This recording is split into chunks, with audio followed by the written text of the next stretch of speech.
Warning. ये video आपके सोचने के अंदाज को बदल सकती है।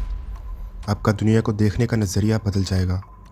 ये दुनिया बेशुमार किस्म की कॉन्स्पिरेसी थ्योरी से भरी पड़ी है, जिनको सुन के दिमाग एक बार तो हिल कर रह जाता है।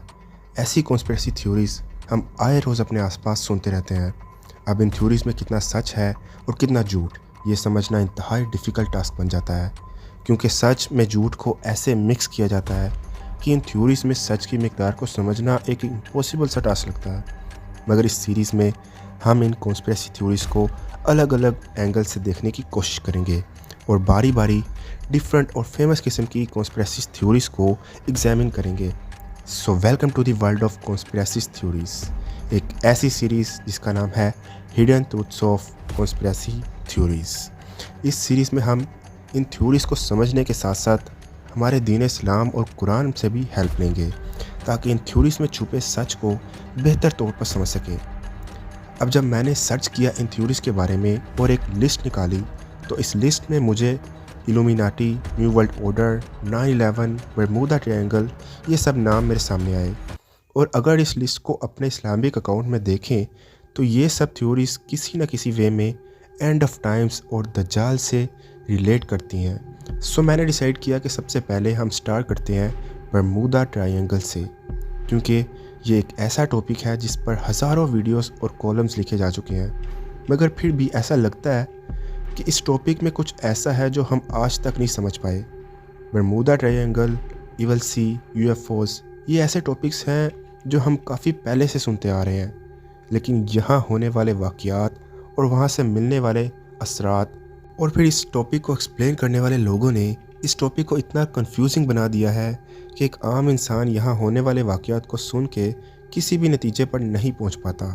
हम ज़्यादा से ज़्यादा इस बारे में इतना ही जानते हैं कि बड़े बड़े शिप्स का पुरसकून समंदर में बगैर किसी ख़राबी से अचानक से गायब हो जाना, कभी पैसेंजर्स का बच जाना और जहाज़ों का गायब हो जाना, और कभी जहाज़ों का सही सलामत हालत में बच जाना और मुसाफिरों का अगवा हो जाना, आसमान में उड़ते हुए जहाज़ों का आसमान में ही गायब हो जाना। ये सब ऐसे वाक़यात हैं जिनकी डिफरेंट इंटरप्रिटेशन की गई, मगर कोई भी इंटरप्रिटेशन आज तक दिल को मुतमईन नहीं कर सकी। इन जहाज़ों का गायब होना इतना तेज़ होता है कि जहाज़ों के पायलट्स को एमरजेंसी मैसेज भेजने की भी मोहलत नहीं मिल पाती। अब ऐसी सिचुएशन को देख के माइंड में हज़ारों सवालात उभरने लगते हैं कि क्या इस जगह का शैतान इब्लीस के साथ कोई ताल्लुक़ है, या काना दज्जाल इस इलाके में मौजूद है। बास माहिरीन की तरफ से ये कहा जाता है कि इस जगह समंदर के अंदर ऐसे तूफ़ान आते रहते हैं जिनकी शिद्दत से इन जहाज़ों के टुकड़े टुकड़े हो जाते हैं और फिर तेज़ हवाएं इनको बहा कर ले जाती हैं। लेकिन इस चीज़ को इसलिए नहीं माना जा सकता क्योंकि आज के तरक्की याफ्ता दौर में माहिरीन समंदर की गहराइयों में पहुंचकर मछलियों और दूसरे समुद्री मखलूक़ात पर इनके जिस्मों पर कैमरास लगाकर इनकी हरकत पर नज़र रखते हैं, तो इतने बड़े बड़े जहाज़ों का मलबा भी कहीं नहीं ढूंढ सके। अब यहाँ एक बात नोट करने वाली है कि जितने भी पायलट या जहाज़ों के कैप्टन या वो मुसाफिर जो गायब हुए, वो सब के सब अपने टाइम के माहिर लोग थे। अब इस पॉइंट को देखा जाए तो माइंड में एक ही तस्वीर बनती है कि इन इलाकों में कोई ना कोई ऐसी ताकत ज़रूर मौजूद है जो जानबूझकर ऐसे लोगों को इकट्ठा कर रही है जो अपने वक्त के काबिल लोग हैं, और ऐसे लोगों को यूज़ करके उनसे अपने काम निकलवाए जा सकें। और हो सकता है इस इलाके में रहने वालों के पास कोई ऐसी टेक्नोलॉजी मौजूद है जिसे यूज़ करके वो इन लोगों को अगवा कर रहे हैं, और शायद कोई ऐसी सीक्रेट जगह बनाई गई है जहां वो पुरस्कार ताकत अपने लिए किसी सीक्रेट एजेंडा पर काम कर रही है, जो फ्यूचर में हमें सबके सामने नज़र आएगा।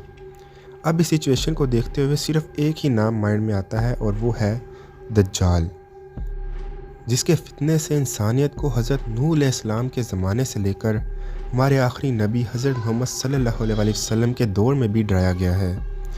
अब अगर दज्जाल के बारे में बेसिक इन्फो देखी जाए तो वो हमें अहादीस नबवी से ही मिलती है, और वो ये है कि दज्जाल दुनिया के तमाम फितनों से बड़ा फितना है, और ये क़यामत के करीब ज़ाहिर होगा और अपने आप को खुदा कहलवाएगा।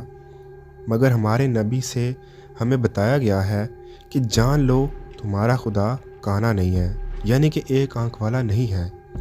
अब दज्जाल कौन होगा, कैसा होगा, कब ज़ाहिर होगा और क्या क्या फितने फैलाएगा दुनिया में, इस बारे में भी डिटेल में बात करेंगे। मगर अभी आते हैं अपने मेन टॉपिक की तरफ। बरमूदा ट्रायंगल अटलांटिक ओशियन के टोटल 300 जजीरों पर मुश्तमिल एक समंदरी इलाका है, जिनमें से अक्सर गैर आबाद है। सिर्फ 20 जजीरों पर आबादी है, वो भी बहुत कम तादाद में। इस ट्रायंगल का टोटल रकबा 11,40,000 स्क्वायर किलोमीटर्स है। सिरा जज़ायर बरमूदा और जनूबी मशरक़ी सिरा पोर्टा रिको और जनूबी मशरक़ी सिरा मियामी है। यानी कि इसका ट्रायंगल मियामी यानी फ्लोरिडा में बनता है। जी हाँ, फ्लोरिडा। फ्लोरिडा का मतलब है उस खुदा का शहर जिसका इंतज़ार किया जा रहा है। तकरीबन 400 साल से इन जजीरों पर किसी इंसान ने आबाद होने की कोशिश नहीं की। यहाँ के जहाज़ के कैप्टन भी इन इलाकों से दूर ही रहते हैं। इन लोगों में एक जुमला बहुत आम है जिससे वो लोग एक दूसरे को नसीहत करते रहते हैं। वो ये कि वहाँ पानी की गहराइयों में खौफ और शैतानी राज छुपे हैं और जो भी वहाँ गया जिंदा बच के नहीं आया। इसकी मज़ीद डिटेल भी आपके साथ ज़रूर शेयर करूँगा और वो डिटेल सुन के आपके होश उड़ जाएंगे और आप ख़ुद से सवाल करेंगे, हमने इस एंगल से आज तक कभी क्यों नहीं सोचा। मगर इसके लिए आपको पार्ट 2 का वेट करना पड़ेगा, जो जल्द ही आपके सामने अपलोड कर दिया जाएगा। इस सीरीज़ की कामयाबी आप सब पर डिपेंड करती है। आप जितना मुझे अप्रिशिएट करेंगे और जितना शेयर करेंगे इस वीडियो को, मुझे उतनी ही मोटिवेशन मिलेगी और मैं आपके लिए बेहतरीन रिसर्च कर सकूँगा। उम्मीद है आपको वीडियो पसंद आई होगी और कुछ ना कुछ नया सीखने को ज़रूर मिला होगा। अब मैं आपसे मिलता हूँ नेक्स्ट पार्ट में। तब तक के लिए अल्लाह हाफिज़।